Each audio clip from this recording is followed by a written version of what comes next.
किस किस नाम से जाना जाता है भारतीय युग को? बोलो। नवजागरण और पुनर्जागरण, नवजागरण और पुनर्जागरण, ठीक है। अच्छा, रिनेसा नाम किसने दिया इसको? मिसेस सेट, ठीक है, मिसेस सेट, ठीक। फिर मैंने आप लोगों को बताया था कि किस तरह से, ठीक है, मतलब क्या है, इस जो आधुनिक युग है, इस आधुनिकता और पुनर्जागरण का जो ये युग है, इसका जो पितामह कहा गया है वो किसको कहा गया है? भारतेंदु हरिश्चंद्र को कहा गया है, ठीक है। और जो भारतेंदु हरिश्चंद्र को जब कहा गया है तो इनकी इस मतलब इनके द्वारा क्या है, यहाँ पर जो तात्कालिक समय में होने वाली जो भी ये घटनाएं थी उसके अनुसार क्या है, हमारे इस क्या है अपनी लेखनी में वो चीज दर्शाई गई है, ठीक है। और दर्शाई गई है तो उनके द्वारा ही इस महत्वपूर्ण योगदान की हम क्या है, किस नाम से, मतलब इनके महत्वपूर्ण योगदान के कारण हम क्या है इस काल को किस नाम से जानते हैं? भारतेंदु काल से, जो मैं आप लोगों को बता चुका हूँ, ठीक है। तो सॉरी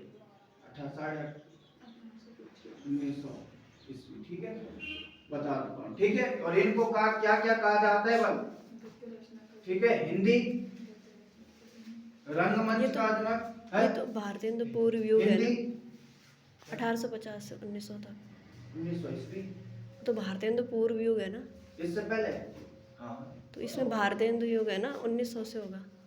1900 से क्यों होगा? नहीं, वो 1850 से पूर्व था, सही बात, वो पूर्व था। हम बात कर रहे हैं युग की। युग जो होता है वो 1850 से प्रारंभ होता है।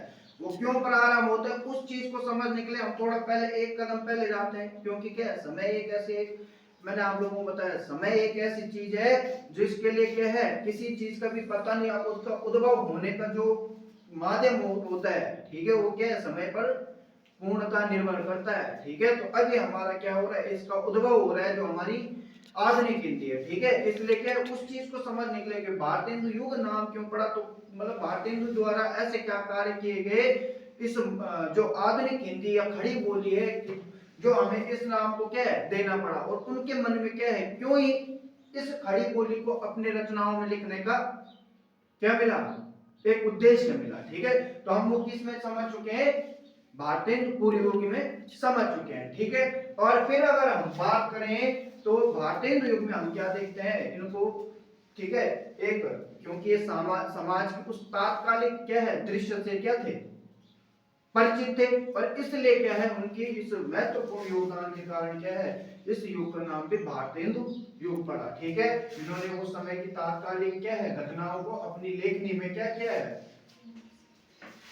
समावेशित किया है, ठीक है। और भारतेंदु युग की अगर हम बात करें, भारतेंदु हरिश्चंद्र को जो कहा जाता है हिंदी रंगमंच का जनक बोलो, हिंदी गद्य का जनक बोलो, भारत उत्थान का जनक बोलो, या फिर आप लोगों का भारतेंदु उपाधि भी इनको क्या 1880 के समथिंग आपकी किस पुस्तिका से मिली है, या किस पत्रिका से, ठीक है, कौन सी, सारसुधा निधि, ठीक है। सारसुधा निधि में क्या है, इनको भारतेंदु कहा गया है, ठीक है। फिर अगर हम बात करें इस काल में, मैंने आप लोगों को बताया था क्या है जो मेन था, अगर हम बात करें इस चीज के बारे में, तो इस समय गद्य में क्या हो रही थी, इस समय के इतिहासकारों द्वारा गद्य में क्या हो रही थी, रचनाएं हो रही थी, और पद्य की भाषा क्या थी, ब्रज भाषा थी, और पद्य की जो ब्रज भाषा थी, गद्य की थी। अगर हम बात करें इसकी जो महत्वपूर्ण देन है वो क्या थी, गद्य भाषा, मतलब खड़ी बोली में गद्य रचनाएं, ठीक है। तो ये इसकी क्या थी, महत्वपूर्ण ये थी देन थी, ठीक है। अर्थात हम कह सकते हैं भारतेंदु जी द्वारा जो हमारे के राजा शिव प्रसाद जी थे और राजा लक्ष्मण सिंह थे, इनके द्वारा जो दो शैलियां हमें भारतेंदु युग में देखने को मिली थी, तो इन दोनों के मध्य इन्होंने क्या किया, एक बारंबारता या समन्वय बिठाने का काम किया, और एक मध्य वर्ग को चुना। अब मध्य वर्ग क्या चुना होगा उन्होंने मध्य वर्गीय चुना। उन्होंने क्या गद्य तो अपना खड़ी बोली में लिखा, लेकिन अधिकतर कविताएं इन्होंने क्या है किसमें भी लिखी है, ब्रज भाषा में, ये भाई सॉरी खड़ी ब्रज भाषा में तो लिखी है, अधिकतर इन्होंने ब्रज भाषा में लिखी है। लेकिन कुछ थोड़ा बहुत हमें, जैसे अगर हम बात करें दशरथ विलाप इनकी किस में है, खड़ी बोली में है, ठीक है। तो ये क्या है, इनकी कविताएं क्या है, अगर इन्होंने क्या है मध्य का काम किया, ठीक है। तो अगर हम बात करें तो ऐसे मेन रूप से क्या इन्होंने गद्य को ही क्या है खड़ी बोली का ये दिया, ठीक है। तो कहीं अगर हम बात करें लूसेंट के अनुसार तो लूसेंट में क्या बताया गया कि ये कहते हैं बोले कि क्या है खड़ी बोली में क्या है बोले गद्य पद्य नहीं लिखा जा पद्य नहीं लिखा जा सकता है, ठीक है, पद्य नहीं लिखा जा सकता। इस बात की अवहेलना इनकी किसके द्वारा की गई? अयोध्या प्रसाद खत्री ने। अयोध्या प्रसाद खत्री के द्वारा कैसे की गई? इनके द्वारा एक कविता लिखी गई थी जिसका नाम क्या था? खड़ी बोली का पद्य, ठीक है, इनके द्वारा लिखा गया था, ठीक है, कब? 1887 में, ठीक है। और इनके द्वारा कहा गया था ऐसा नहीं है कि क्या है कि खड़ी बोली में पद्य ना लिखा जाए, ठीक है। तो ये क्या है मतलब हम कह सकते हैं कि खड़ी बोली काव्य, ठीक है, खड़ी बोली की काव्य रचना में क्या था? अयोध्या प्रसाद का ये मतलब योगदान हमें इस तरह से देखने को मिलता है। अगर हम बात करें तो इस युग की अगर देखें तो ये जो युग है ये क्या है निरंतर जो है ये हमें क्या है एक जो इसकी महत्वपूर्ण उपलब्धि सिर्फ क्या है गद्य रचना है। लेकिन पद्य रचना जो थी उस पर अभी भी क्या है प्रश्न चिन्ह लगा हुआ था कि नहीं लगा हुआ था। अर्थात ना तो ब्रज भाषा मतलब क्या सही से हो पा रही थी और दोनों मिश्रित भाषा इनका प्रयोग देखने को मिल रहा था। कह सकते हैं कि नहीं कह सकते हैं। तो आगे हमें क्या है द्विवेदी युग में क्या होता है ये जो प्रश्न चिन्ह इस पर लगा हुआ है पद्य भाषा पर, ठीक है, वो क्या हो जाता है कीलक हो जाता है, ठीक है। तो वो चीज हम आगे देखें।